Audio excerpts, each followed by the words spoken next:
शांति। आज बाबा के 22 अगस्त 21 के अव्यक्तवाणी है, जिसकी रिवाइज तारीख है 7/3/88। आज की इस अव्यक्तवाणी का टाइटल है भाग्यवान बच्चों के श्रेष्ठ भाग्य की लिस्ट। आज भाग्य विधाता बाप दादा अपने भाग्यवान बच्चों के मस्तक पर ईश्वरीय भाग्य की श्रेष्ठ रेखाएं देख रहे हैं। ये ईश्वरीय भाग्य की श्रेष्ठ रेखा मस्तक पर तिलक की समान चमक रही है। जितना श्रेष्ठ भाग्य उतनी एक अलौकिक लाइट चमकती हुई देख रहे हैं। तो ऐसे भाग्यवान बच्चों की 3 निशानियां आज बाबा ने बताई हैं। पहले, ऐसे भाग्यवान बच्चे जिसके मुख पर ईश्वरीय रूहानियत की झलक दिखाई देती है। दूसरा, ऐसे भाग्यवान बच्चों के नयन अर्थात दिव्य दृष्टि अन्य आत्माओं पर खुशी की लहर लाने के निमित्त बनेगी। और ऐसी भाग्यवान आत्माओं की दिव्य दृष्टि जिस पर पड़ती है, उसे एक रूहानियत का, परमात्मा याद का और रूहानी बाप का अनुभव होता है। और तीसरा, ऐसे भाग्यवान बच्चों के संपर्क में जो भी आते हैं, वो सहज ही एक लाइट और हल्केपन की स्थिति का अनुभव करते हैं। अमृत वेले से रात तक की दिनचर्या में ऐसे भाग्यवान बच्चों की भाग्य की लिस्ट आज बाबा ने बताई है। इसमें पहला भाग्य ये है कि स्वयं भगवान ऐसे बच्चों को जगाते हैं, उठाते हैं और उसका आह्वान भी करते हैं कि आओ बच्चे, बाप समान स्थिति में स्थित हो जाओ, बाप को साथ रखो। दूसरा भाग्य बाबा ने बताया कि स्वयं भगवान शिक्षक बनकर दूर देश से आकर हम बच्चों को स्वयं पढ़ाते हैं। तो ये भी एक ऊंचा भाग्य है, क्योंकि भगवान की प्राप्ति के लिए लोग इतना प्रयत्न करते हैं और यहाँ स्वयं भगवान हमारे सामने आकर, सम्मुख आकर शिक्षक बनकर हमें पढ़ाई पढ़ाते हैं। तो ये कितना ऊंचा भाग्य है। तीसरा भाग्य, कोई भी सेवा करते, चाहे लौकिक चाहे अलौकिक, चाहे परिवार की चाहे सेवा केंद्र पर, कोई भी सेवा करते हमेशा ये ख्याल रहे कि करावनहार बाप करा रहे हैं, मैं निमित्त मात्र हूँ, मैं सेवा के लिए निमित्त हूँ। ये भाव हमेशा मन में होना चाहिए, क्योंकि जब ऐसा भाव होता है तो मन को बोझ नहीं लगता है। बालक बन के करते जाते और मालिक को सदा साथ रखते हैं तो सहज ही श्रेष्ठ कर्म हो जाता है। और श्रेष्ठ कर्म का फल ये होता है कि सदा खुशी की, हल्केपन की और फरिश्ते जीवन की सहज अनुभूति होती है। चौथा भाग्य, हम ब्राह्मण बच्चे, हम भाग्यवान बच्चे जिसको ब्रह्मा भोजन भी खिलाने वाला स्वयं भगवान है, सदा ब्रह्मा भोजन खाते, शिव बाबा की भंडारी से खाते हैं, ये स्मृति रहे। तो हमेशा ये स्मृति रखने से हम सहज ही उसकी प्राप्ति कर सकते हैं। और बाबा भी ऐसे बच्चों के लिए गारंटी करता है कि ऐसे ब्राह्मण बच्चे 21 जन्म तक भी भूखे नहीं रह सकते हैं। और 5वां भाग्य बाप बताते हैं कि भाग्यवान आत्माओं को बाप मीठे बच्चे, प्यारे बच्चे की याद की लोरी गाकर सुनाते हैं। और ऐसी लोरी गाने से सहज ही बच्चे बाप की याद की गोदी में सो जाते हैं। तो जैसे कि सारी थकावट और बीमारी भी समाप्त हो जाती है। जब इस प्रकार की स्मृति रहती है तो सहज ही इस स्मृति से समृद्धि भी आती जाती है। तो आज विशेष भाग्य विधाता ने हम ब्राह्मण बच्चों की भाग्य की रेखाएं भी देखी और भाग्य की अच्छी और लंबी लिस्ट भी बताई है। तो अब हम बाबा के ही शब्द में सुनेंगे बाबा के महावाक्य। फिर से अव्यक्त वाणी का टाइटल है भाग्यवान बच्चों के श्रेष्ठ भाग्य की लिस्ट। आज भाग्य विधाता बाप दादा अपने भाग्यवान बच्चों को देख रहे हैं। हर एक ब्राह्मण बच्चे का भाग्य दुनिया की साधारण आत्माओं से अति श्रेष्ठ है, क्योंकि हर एक ब्राह्मण आत्मा कोटों में से कोई और कोई में भी कोई है। कहाँ 550 करोड़ आत्माएं और कहाँ आप ब्राह्मणों का छोटा सा संसार है। उन्हों के अंतर में कितने थोड़े हैं। इसलिए अज्ञानी अनजान आत्माओं के अंतर में आप सभी ब्राह्मण श्रेष्ठ भाग्यवान। बाप दादा देख रहे हैं कि हर एक ब्राह्मण के मस्तक पर भाग्य की रेखा बहुत स्पष्ट तिलक के समान चमक रही है।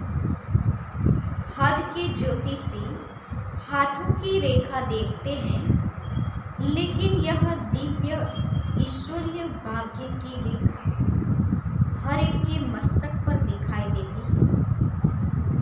जितना श्रेष्ठ भाग्य उतना भाग्यवान बच्चों का मस्तक सदा अलौकिक लाइट में चमकता रहता है। भाग्यवान बच्चों की और निशानियां क्या दिखाई देगी? बाबा आगे पूछ रहे हैं कि ऐसे भाग्यवान बच्चों की और निशानी क्या हो सकती है। तो बाबा अभी 3 प्रकार के भाग्य की निशानियां दिखाते हैं। पहला, सदा मुख पर ईश्वरीय रूहानी मुस्कुराहट अनुभव होगी। दूसरा, भाग्यवान के नयन अर्थात दिव्य दृष्टि किसी को भी सदा खुशी की लहर उत्पन्न कराने की निमित्त बनती है। जिसको भी दिव्य दृष्टि मिलेगी वह रूहानियत का, रूहानी बात का और परमात्मा याद का अनुभव करेगा। भाग्यवान आत्मा के संपर्क में हर एक आत्मा को हल्कापन अर्थात लाइट की स्थिति का अनुभव होगा। ब्राह्मण आत्माओं में भी नंबरवार तो अंत तक ही रहेंगे, लेकिन निशानियां नंबरवार सभी भाग्यवान बच्चों की हैं। आगे और भी प्रत्यक्ष होती जाएगी। बाबा कहते हैं आगे ये निशानियां और भी प्रत्यक्ष होती जाएगी। अभी थोड़ा समय को आगे बढ़ने दो। थोड़े समय में जब आदि और अंत दोनों ही अनुभव होगा तो चारों ओर अनजान आत्माएं हद की वैराग्य वृत्ति में आएगी और आप भाग्यवान आत्माएं बेहद की वैराग्य वृत्ति के अनुभव में होगी। अभी तो दुनिया वालों में भी वैराग्य नहीं है। अगर थोड़ी बहुत रिहर्सल होती भी है तो और ही अलबेलेपन की नींद में सो जाते हैं कि यह तो होता ही रहता है। लेकिन जब अति और अंत के नज़ारे सामने आएंगे तो स्वतः ही हद की वैराग्य वृत्ति उत्पन्न हो जाएगी और अति टेंशन होने के कारण सभी का अटेंशन अर्थात ध्यान एक पाप की तरफ जाएगा। उस समय सर्व आत्माओं की दिल से आवाज़ निकलेगी कि सबका रचयिता, सभी का बाप एक है और बुद्धि अनेक तरफ से निकल एक तरफ स्वतः ही जाए। ऐसे समय पर आप भाग्यवान आत्माओं की बेहद की वैराग्य वृत्ति की स्थिति स्वतः और निरंतर हो जाएगी। बाबा कहते हैं आदि और अंत के नज़ारे जैसे जैसे समीप आते जाएंगे वैसे वैसे दुनियावी आत्माओं में हद का वैराग्य और ब्राह्मण आत्माओं में बेहद की वैराग्य वृत्ति स्वतः और सहज होती जाएगी और हर एक के मस्तक के भाग्य की रेखाएं स्पष्ट दिखाई देगी। अभी भी श्रेष्ठ भाग्यवान बच्चों की बुद्धि में सदा क्या रहता है? भगवान और भाग्य। बाबा कहते हैं अभी भी भगवान और भाग्य यही स्मृति में रहता है। अमृत वेले से अपने भाग्य की लिस्ट निकालो। भाग्यवान बच्चों को अमृत वेले स्वयं बाप उठाते भी हैं और आह्वान भी करते हैं। जो अति स्नेही बच्चे हैं उन्हों का अनुभव है कि सोने भी चाहे तो कोई सोने नहीं दे रहा है, कोई उठा रहा है, कोई बुला रहा है। ऐसे अनुभव होता है ना। अमृत वेले से अपना भाग्य देखो। बाबा ने कहा ऐसे श्रेष्ठ भाग्यवान बच्चे जिनको अमृत वेले बाबा ही जगाते हैं, बाबा जैसे कि उन्हें सोने नहीं देते, उन्हें जागृत कर देते हैं। भक्ति में देवताओं को भगवान समझ भक्त घंटी बजाकर उठाते हैं और आपको भगवान खुद उठाते हैं, तो कितना भाग्य है। अमृत वेले से लेकर बाप बच्चों के सेवाधारी बन सेवा करते हैं और फिर आह्वान करते हैं, आओ बाप समान स्थिति का अनुभव करो, मेरे साथ बैठ जाओ। बाप कहाँ बैठा है? बाबा पूछ रहे हैं बाप कहाँ बैठा है? ऊंचे स्थान पर और ऊंची स्थिति में। बाबा कहाँ बैठा है? ऊंचे स्थान और ऊंची स्थिति पर। और बाबा हम बच्चों का आह्वान करते हुए हम बच्चों को भी अमृत वेले कहते हैं कि ऊंचे स्थान और ऊंची स्थिति पर स्थित हो जाएं। जब बाप के साथ बैठ जाएंगे तो स्थिति क्या होगी? मेहनत क्यों करते हो? साथ में बैठ जाओ तो संग का रंग स्वतः ही लगेगा, स्थान के प्रमाण स्थिति स्वतः ही होगी। जैसे मधुबन के स्थान पर आते हो तो स्थिति क्या हो जाती है? योग लगाना पड़ता है या योग लगा हुआ ही रहता है? तभी तो यहाँ ज़्यादा रहने की इच्छा भी रखते हैं ना। अभी सबको कहें कि और 15 दिन रह जाओ तो खुशी में नाचेंगे ना। बाबा कहते हैं मधुबन और उठने की ऑर्डर मिल जाए तो खुशी में झूम उठेंगे।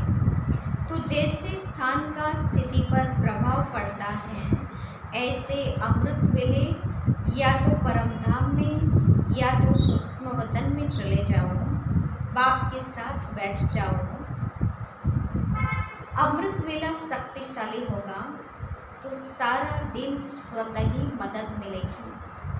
तो अपने भाग्य को स्मृति में रखो, वाह मेरा भाग्य। दिनचर्या ही भगवान से शुरू होती है। बाबा ने कहा सुबह अमृत वेले से ही दिनचर्या भगवान से शुरू होती है। फिर अपना भाग्य देखो, बाप स्वयं शिक्षक बन कितना दूर देश से आपको पढ़ाने आता है। लोग तो भगवान के पास जाने के लिए प्रयत्न करते हैं और भगवान स्वयं आपके पास शिक्षक बन पढ़ाने आते हैं। कितना भाग्य है। और कितने समय से सेवा की ड्यूटी बजा रहे हैं। कभी सुस्ती करता है, कभी बहाना लगाता है कि आज सिर दर्द है, आज रात्रि को सोए नहीं हैं। तो जैसे बाप अथक सेवाधारी बन सेवा करते हैं, तो बाप समान बच्चे भी अथक सेवाधारी। अपनी दिनचर्या देखो, कितना बड़ा भाग्य है। बाप सदा स्नेही सिकिलदे बच्चों को कहते हैं, कोई भी सेवा करते हो, चाहे लौकिक चाहे अलौकिक, चाहे परिवार में सेवा केंद्रों पर, कोई भी कर्म करो, कोई भी ड्यूटी बजाओ, लेकिन सदा यह अनुभव करो कि करावनहार करा रहा है मुझ निमित्त करनहार द्वारा। मैं सेवा के लिए निमित्त बना हुआ हूँ, करावनहार करा रहे हैं। यहाँ भी अकेले नहीं हो, करावनहार के रूप में बाप कर्म करने समय भी साथ है। आप तो सिर्फ निमित्त, भगवान विशेष करावनहार है। अकेले करते ही क्यों हो? अकेला मैं करता हूँ यह भान रहता है तो यह मैंपन माया का दरवाजा है। फिर कहते हो माया आ गई, मैंपन आना यानी माया का दरवाज़ा खुलना। तो बाबा कहते हैं फिर कहेंगे कि माया आ गई, जब दरवाज़ा खुला तो माया तो इंतज़ार में है और आपने इंतज़ाम अच्छा कर लिया तो क्यों नहीं आएगी। बाबा कहते हैं माया तो दरवाजे पर खड़ी है, आप दरवाज़ा खोल दो, दरवाज़ा खोलने का इंतज़ाम कर दो तो फिर माया भला क्यों नहीं आएगी। यह भी अपना भाग्य स्मृति में रखो कि बाप करावनहार हर कर्म में करा रहे हैं तो बोझ नहीं होगा। बोझ मालिक पर होता है, साथी जो होते उन पर बोझ नहीं होता। मालिक बन जाते हो तो बोझ आ जाता है। मैं मालिक नहीं, मैं बालक हूँ और मालिक बाप है। मालिक मुझ बालक से करा रहे हैं। बड़े बन जाते हो तो बड़े दुख आ जाते हैं। बालक बनकर मालिक के डायरेक्शन पर करो, कितना बड़ा भाग्य है। हर कर्म में बाप जिम्मेवार बन हल्का बन उड़ा रहे हैं। होता क्या है, जब कोई समस्या आती है तो कहते हो बाबा अभी तो आप जानो, और जब समस्या समाप्त हो जाती है तो मस्त हो जाते हैं। लेकिन ऐसे करो ही क्यों जो समस्या आवे। करावनहार बाप के डायरेक्शन प्रमाण हर कर्म करते चलो तो भी कर्म भी श्रेष्ठ और श्रेष्ठ कर्म का फल सदा खुशी, हल्कापन और फरिश्ता जीवन का अनुभव भी करते रहेंगे। फरिश्ता कर्म के संबंध में आएगा लेकिन कर्म के बंधन में नहीं बंधेगा। और बाप का संबंध करावनहार का जुटा हुआ है, इसलिए निमित्त भाव में कभी मैंपन का अभिमान नहीं आता है। सदा निर्माण का कार्य करेंगे तो कितना भाग्य है आपका। बाबा कहते हैं निर्माण बन के निर्माण का कार्य करेंगे तो बहुत सदाकाल का ऊंचा भाग्य है। और फिर ब्रह्मा भोजन खिलाता कौन है? नाम ही है ब्रह्मा भोजन, ब्रह्म भोजन नहीं, ब्रह्मा भोजन। तो ब्रह्मा यज्ञ का रक्षक है। हर एक यज्ञ वत्स व ब्रह्मा वत्स के लिए ब्रह्मा बाप द्वारा ब्रह्मा भोजन मिलना ही है। लोग तो वैसे ही कहते हैं कि हमको भगवान खिला रहा है, मालूम है नहीं भगवान क्या, लेकिन खिलाता भगवान। भगवान क्या है ये पहचान नहीं है, लेकिन फिर भी भगवान से अनजान होते हुए भी कितने नशे से कहते हैं हमको भगवान खिलाता है। लेकिन ब्राह्मण बच्चों को तो बाप ही खिलाता है। चाहे लौकिक कमाई भी करके पैसा जमा करते, उसी से भोजन मंगाते भी हो, लेकिन पहले अपनी कमाई भी बाप की भंडारी में डालते हैं। बाप की भंडारी भोलानाथ का भंडारा बन जाता है। कभी भी इस विधि को भूलना नहीं है। नहीं तो सोचेंगे हम खुद कमाते हैं, खुद खाते हैं। वैसे तो ट्रस्टी हो, ट्रस्टी का कुछ भी होता नहीं। हम अपनी कमाई से खाते हैं, ये संकल्प भी नहीं उठ सकता। जब ट्रस्टी हैं तो सब बाप के हवाले कर दिया, तेरा हो गया, मेरा नहीं। ट्रस्टी अर्थात तेरा और गृहस्थी अर्थात मेरा। आप कौन हो? गृहस्थी तो नहीं होना। भगवान खिला रहा है, ब्रह्मा भोजन मिल रहा है। ब्राह्मण आत्माओं को यह नशा स्वतः रहता है और बाप की गारंटी है 21 जन्म ब्राह्मण आत्मा कभी भूखी नहीं रह सकती। बड़े प्यार से दाल रोटी सब्जी खिलाएंगे। ये जन्म भी दाल रोटी प्यार की खाएंगे। मेहनत की नहीं, इसलिए सदा यह स्मृति रखो कि अमृत वेले से रात तक क्या क्या भाग्य प्राप्त है। सारी दिनचर्या सोचो। सुलाते भी बाप है लोरी देर करके। बाप की गोदी में सो जाओ तो थकावट और बीमारी सब भूल जाएगी और आप आराम करेंगे। सिर्फ आह्वान करो, आराम, तो आराम आ जाएगी। बाबा ने कहा सोते समय आह्वान करो आराम, तो आराम हो जाएगा। अगर अकेले सोते हो तो और संकल्प चलते हैं। बाप के साथ याद की गोदी में सो जाओ। मीठे बच्चे, प्यारे बच्चे की लोरी सुनते सुनते सो जाओ। देखो कितना अलौकिक अनुभव होता है। तो अमृत वेले से रात तक सब भाग्यवान बच्चों को भगवान करा रहे हैं। चलाने वाला चला रहा है, कराने वाला करा रहा है। सदा इस भाग्य को स्मृति में रखो, इमर्ज करो। कोई हद का भी नशा जब तक पीते नहीं तब तक नशा नहीं चढ़ता। ऐसे ही सिर्फ बोतल में रखा हो तो नशा चढ़ेगा क्या? बाबा कहते हैं बोतल उठाकर पीते हैं तो नशा चढ़ता है, बोतल में होने से नशा नहीं चढ़ जाता। तो यह भी बुद्धि में समाया हुआ तो है, लेकिन उसको यूज़ करो। बाबा ने कहा बुद्धि की तिजोरी में ज्ञान तो है, लेकिन उस ज्ञान का नशा ज्ञान को यूज़ करने से होता है। समय प्रमाण ज्ञान और शक्तियों को यूज़ करेंगे तो उसका नशा चढ़ेगा। स्मृति में लाना अर्थात पीना, इमर्ज करना, इसको कहते हैं स्मृति स्वरूप बनो। ऐसे नहीं कहा कि बुद्धि में समाया हुआ रखो, स्मृति स्वरूप बनो।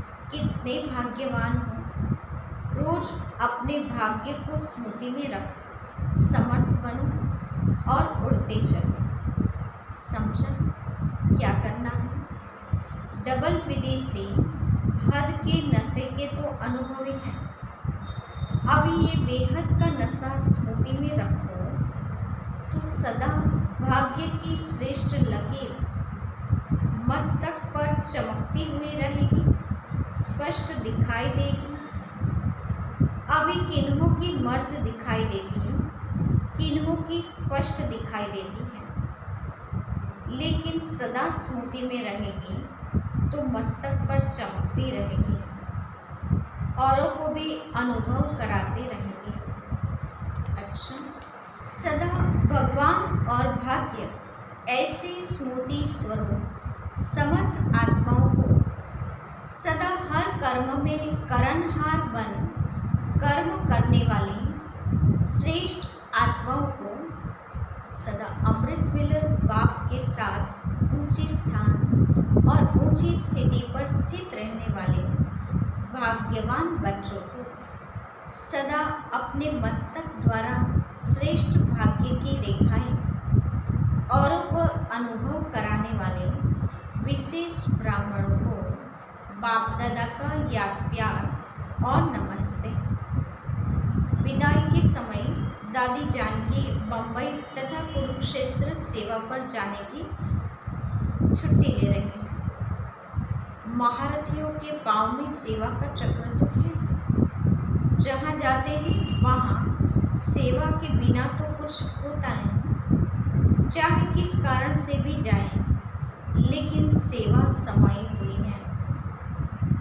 हर कदम में सेवा के सिवाय और कुछ है ही नहीं। अगर चलते भी हैं तो चलते हुए भी सेवा। अगर खाना भी खाते हैं, किसको बुला के खिला देते हैं, स्नेह से स्वीकार करते हैं, तो यह भी सेवा हो गई। उठते बैठते चलते सेवा ही सेवा है।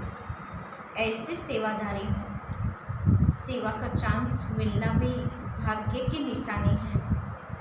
बड़े चक्रवर्ती बनना है तो सेवा का चक्र भी बड़ा है।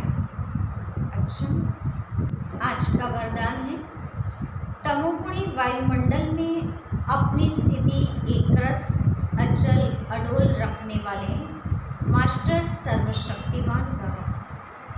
तमोगुणी वायुमंडल में अपनी स्थिति एकरस अचल अडोल रखने वाले मास्टर सर्वशक्तिमान भव। वरदान का विस्तार है, दिन प्रतिदिन परिस्थितियाँ अति तमोप्रधान बननी हैं। वायुमंडल और भी बिगड़ने वाला है।